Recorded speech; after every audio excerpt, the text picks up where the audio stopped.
Hey everyone, Kevin, Texas. What a stunning turn of events in college football. Lincoln Riley, new head coach of USC. My gosh, what a difference a day makes. This is a move that has ramifications that are just as shocking and impactful for both programs. USC suddenly gets a shot in the arm. All of a sudden, they have one of the best coaches in college football at the helm. And for the first time since Pete Carroll left, a real shot at getting back to the big time.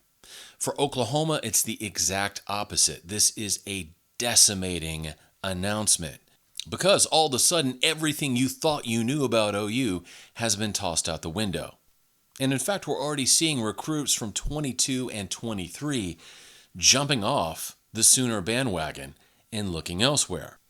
Now, on Sunday, the University of Oklahoma came out and made several announcements regarding this matter, most of which centered on the idea that, well, you know what, OU is bigger than any one person. We're going to be just fine. Don't worry about it. We'll be just as good in the SEC as we are in the Big 12.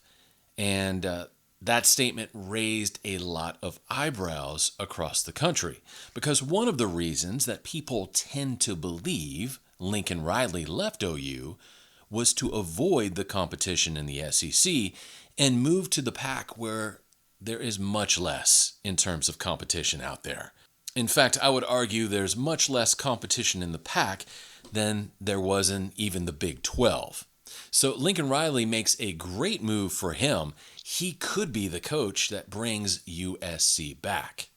As far as what's next for Oklahoma, nobody knows. And I think that's the scary thing for the folks up in Norman. There's a lot of people making these prepackaged statements that OU is great and will always be great. But we all know that football programs, they have their ups and downs. Even Alabama had periods in the dumps. So it's not unfathomable that this could be a very challenging era coming up for the University of Oklahoma. And quite honestly, this level of instability came at the very worst time. Oklahoma and Texas, their move to the SEC is imminent, although we don't have a date yet. It is coming up soon. And you need to have your ship in the right place before you venture into those SEC waters. Of course, the University of Texas at Austin taking all sorts of heat this season in their rebuilding mode with Coach Sarkisian.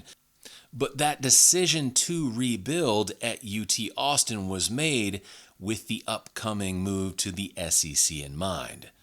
The folks in Austin understood that, hey, we have got to construct this thing a lot better before we get over there. Otherwise, we'll be obliterated. Now OU is left scrambling. Where do they go? Who do they get to right the ship? Currently, Bob Stoops is taking over as interim coach. A great choice, mind you. And maybe OU decides to ride Bob Stoops right on into the SEC at this point. Because if you cannot make a sure hire, if you cannot plan out your next move, you go to what you know. Now, in addition to Lincoln Riley leaving the University of Oklahoma, you have to wonder how many current players are going to transfer out. How many assistant coaches will follow Coach Riley to Los Angeles? We don't know yet. We're speculating. There's a lot of speculation out there, but I have to imagine it will be more than a few coaches and players that will be heading west with Coach Riley in the near future. So this is certainly something to keep your eye on, not only in Los Angeles, where things have gotten a lot more interesting, but also in Norman, Oklahoma. A lot of people speculating OU may have just struck an iceberg here. So it's going to be very interesting to see how the folks up in Norman respond. This is Kevin in Texas saying God bless each and every one of you. We live in interesting times, so enjoy the show, and I'll talk to you later. Bye.